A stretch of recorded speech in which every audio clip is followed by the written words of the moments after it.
Hi everyone, in front of me I've got Blackview Tab 6 and let me share with you how to soft reset this device.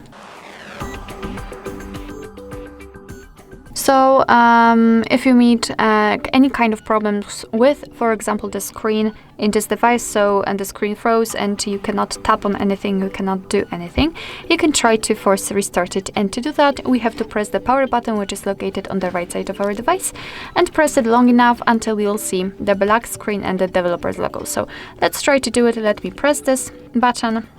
Of course, we've got this restart option at the top, but let's pretend that we cannot tap on it because the screen does not respond. As you can see, we've got the black screen. Right now, we've got the developer's logo, which simply means that our device will restart itself, and after a while, it should work perfectly fine. Of course, after turning on the system.